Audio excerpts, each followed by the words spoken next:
क्या आपको पता है कि हमारे मानसिक और शारीरिक दर्द के लिए जिम्मेदार कौन है?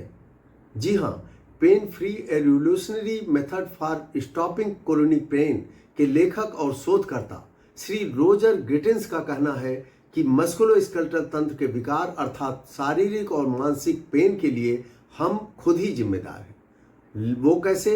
इस दर्द के कारण आप जीवन के इस दर्द चक्र में फंस जाते हैं और जिससे आप जीवन भर नहीं निकल पाते।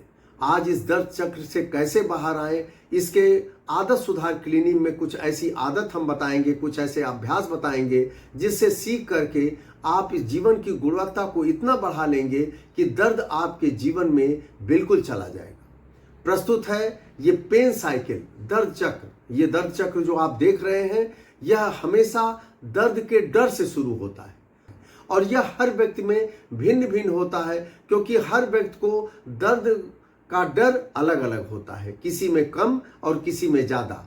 यह डर हमारे ब्रेन के न्यूरोप्लास्टिसिटी अर्थात ब्रेन की एडाप्टेबिलिटी के कारण होता है। एडाप्टेबिलिटी हमारे ब्रेन जो दर्द की संवेदना को एडाप्ट कर लेता है उसे दर्द का एडाप्टेबिलिटी कहते हैं। हम जानते हैं कि दर्द मस्कुलोस्केलेटल विकार के कारण ही नहीं, केवल शारीरिक कारण ही नहीं, बल्कि इसके तमाम कारण हैं, जैसे हमारा इमोशंस, हमारी पुराना अनुभव, हमारी याददाश्त, हम दर्द के प्रति प्रतिक्रिया करने का हमारा ढंग, हमारे सोच की स्थिति, हम दर्द को कैसा लेते हैं, सहन करने की स्थिति। ये इसलिए यह सब मिलकर के दर्द की संवेदना को तीव्र कर देता है और दर्द को बढ़ा देता है।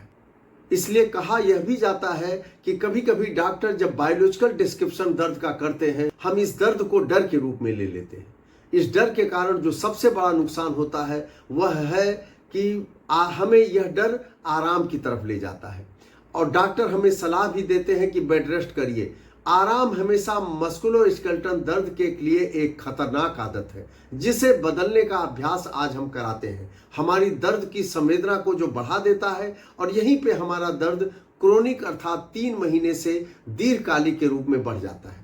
और यही दर्द जब हम क्रोनिक के रूप में लेते हैं तो मन के स्तर पर हमें विपत्तिपूर्ण सोच में ले जाता है। विपत्तिपूर्ण सोच का सीधा सा अर्थ है कि हम कभी ठीक नहीं हो सकते, हमें दर्द में जीना पड़ेगा, हमारा जीवन खराब हो गया है। और इस तरह से नकारात्मक सोच यह विकसित जब हो जाती है तो हमारी मानसिक तनाव, हमारे अंदर एंजाइटी, हमारा डिप्रेशन और हमें अकेलापन के रूप में हमें यह गतिहीनता की तरफ बढ़ाता है। और गतिशीलता जब हमारी कम हो जाती है, हम मिलना जुलना लोगों से बंद कर देते हैं और हमें तब अकेलापन अच्छा लगने लगता है और इससे हमारी गतिहीनता और बढ़ती है, जिससे शोध कहते हैं जब व्यक्ति की गतिहीनता बढ़ जाती है तो उसकी मांसपेशियों की एनर्जी, जो मांसपेशियों हड्डियों का जोड़ है, उसमें विकार आ जाता है और मांसपेशियों में कमजोरी आ जाती है। जब मांसपेशियों में कमजोरी आती है तो दर्द और भी परेशान करता है और यह दर्द चक्र में हमेशा हमें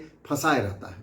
तो आप देख रहे हैं दर्द चक्र के इस साइकिल में 5 सर्किल ऐसे हैं जो रेड कलर में है, अर्थात इन्हीं 5 फ्रंट पे हमें काम करना है। इसी 5 का अभ्यास हमें आज कराना है। पहला अभ्यास है दर्द का डर। दर्द का डर अभ्यास में डर को दूर करने के लिए आपको 3 अभ्यास करने हैं। पहला है दर्द को पहचानना, दर्द किस कारण से पैदा हुआ। उसमें आपको करना है कि कौन कौन सी गतिविधियां हैं जिसको आप दर्द के कारण बंद कर दिए और वो कौन कौन सी गतिविधियां हैं जिसे आप दर्द अगर ना होता तो आप उसे करते। अर्थात जैसे झुकना, चलना, यात्रा आपने कम कर दिया है, खेलना कम कर दिया है, काम करना कम कर दिया है। तो ये सब चीजें, सिचुएशन आपको लिखनी है। उसके पश्चात दूसरा अभ्यास है डर की सच्चाई का अभ्यास, अर्थात उस डर की सच्चाई क्या है। जैसे मतलब कि आपको डर है, आपको चलेंगे तो आप गिर जाएंगे या आपका दर्द बढ़ जाएगा। तो इसके लिए एविडेंस क्या है? क्या कोई ऐसा प्रमाण है कि हम चलने पर गिर जाएंगे? कि वास्तविकता क्या कहती है? क्योंकि वास्तविकता यह है कि मस्कुलोस्केलेटल प्रणाली कहती है कि चलने से आपको दर्द बढ़ेगा नहीं, भविष्य में वह ठीक ही होगा, क्योंकि हमारे मांसपेशी हड्डी तंत्र का विकार अच्छा होता है चलने से। जब यह विकार करेक्ट होगा तो आपका दर्द भविष्य में ठीक होने लगेगा। चलने से रीढ़ की हड्डी कभी नहीं खराब होती, गतिशीलता से अलाइनमेंट और रीढ़ की हड्डी सही होती है, इसलिए हमें चलना चाहिए, गतिशील रहना चाहिए। और तीसरा एक्सरसाइज जो बहुत ही इंपॉर्टेंट है वह है ग्रेडेड एक्सपोजर थेरेपी। इसमें हम ट्रेनिंग करेंगे कि ग्रेडेड एक्सपोजर का मतलब है छोटे छोटे स्टेप में गतिविधि को लिखना और उसको करना अपने जीवन में। पहले डर की एक सूची आपको बनानी पड़ेगी कि जैसे आप बिस्तर पे लेटे रहते हैं तो बिस्तर पे उठना अच्छा नहीं लगता है। दूसरा, आप बैठना, फिर आगे टहलना, फिर और गतिविधि घर से बाहर जाना, फिर 200 कदम चलना, 1000 कदम चलना। तो इस तरह से एक हायरार्की की सूची बना लें। पहला काम करेंगे बिस्तर से उठना, 3 दिन किया, तीसरे दिन से फिर 1 सप्ताह आप चलना प्रारंभ करेंगे। अगर 50 कदम ज्यादा दर्द है तो 50 कदम ही चलिए, दर्द कम है तो 100 कदम या 150 कदम इसे कर सकते हैं। 2 सप्ताह तक कंटिन्यू रखने के बाद तीसरे सप्ताह जो है इसे हम और गतिविधि बढ़ाते, लोगों को से मिलना जुलना या गति की चाल बढ़ाना या गति को 500 मीटर या 1000 मीटर करना।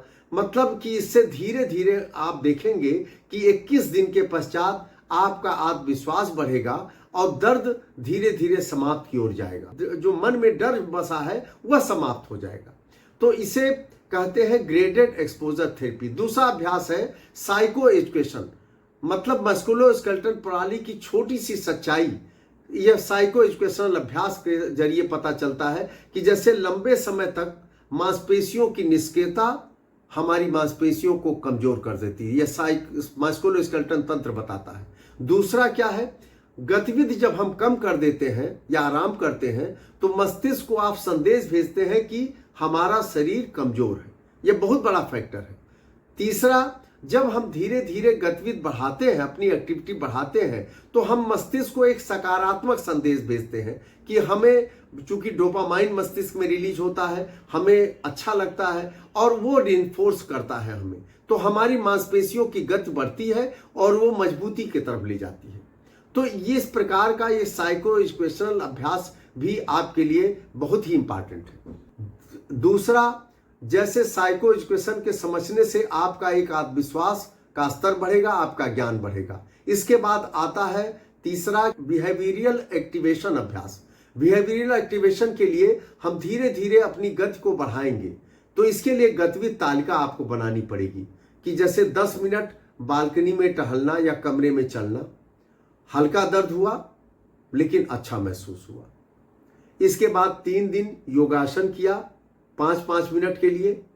ये देखिए, ये आदत में आपको लाना है, आपको आदत में लाना है। 5 मिनट से ज्यादा नहीं, 5 मिनट के पहले जब आदत का निर्माण होता है तो केवल छोटे समय, जिसे आप कहते हैं गेटवे हैबिट डालना है। 2 मिनट रूल जिसका नाम है, मतलब 5 मिनट आप केवल योगासन करेंगे, उसके बाद छोड़ देंगे। जब आप 21 दिन तक ये कार्य कर लेंगे तो आप देखेंगे वो आपके आदत में शुमार हो जाएगा, अपने आप टाइम बढ़ जाएगा। तो एक तो ये हो गया कि 5 मिनट के लिए 3 दिन तक आपने योगासन किया। परिणाम क्या रहा? संतुलन रहा, बेहतर लगा। फिर उसके बाद घर का कुछ कार्य, घर का कार्य के लिए बाहर का भी जा सकते हैं आप, घर में भी कुछ कर सकते हैं, लॉन में कुछ कर सकते हैं। तो यह 10-10 मिनट के लिए। थकान आई, गर्व महसूस हुआ, 3 सप्ताह बाद परिणाम क्या होगा? हमें नींद अच्छी आने लगेगी। ये साइंस कहता है कि जब नींद अच्छी आएगी तो आपकी हीलिंग अच्छी होगी। चलने फिरने में मांसपेशियों में उधर मजबूती का अनुभव हुआ, तो दोहरा लाभ इससे हुआ। एक तरफ तो हीलिंग हुई जिसके मजबूती आई मांसपेशियों में, और दूसरी नींद के कारण आपकी हीलिंग स्टार्ट हो जाती है। तो यहां चौथा अभ्यास और करना है कि पॉजिटिव रीइंफोर्समेंट का अभ्यास, सकारात्मक पुष्टि अभ्यास। आप इसके लिए खुद को आंख बंद करके शांत जगह पे बैठ जाएं और 3 मिनट तक आप ध्यान लगाएं। 3 मिनट मेडिटेशन करने के बाद अपने मन से आप कहें कि मैं हर दिन थोड़ा बेहतर हो रहा हूं, मैं हर दिन थोड़ा सक्रिय हो रहा हूं। मेरी प्रत्येक क्रियाएं, जो मेरी गतिविधि मेरे शरीर की मांसपेशियों को मजबूत बना रही हैं। यह 3 बार आप आंख बंद करके 3-3 मिनट गहरी सांस लेते हुए आप बोलेंगे अपने मन से, खुद से सेल्फ टॉक करना है। इसके बाद आप चौथा अभ्यास कर सकते हैं कि सपोर्टिव डायलॉग।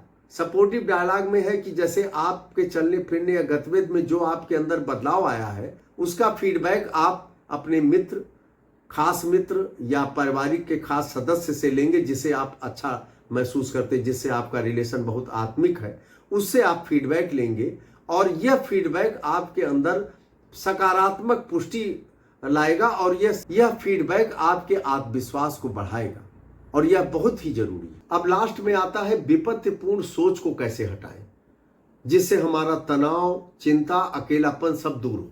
यह विपत्तिपूर्ण सोच और दर्द का डर, यह दोनों आपस में मिले जुले हुए।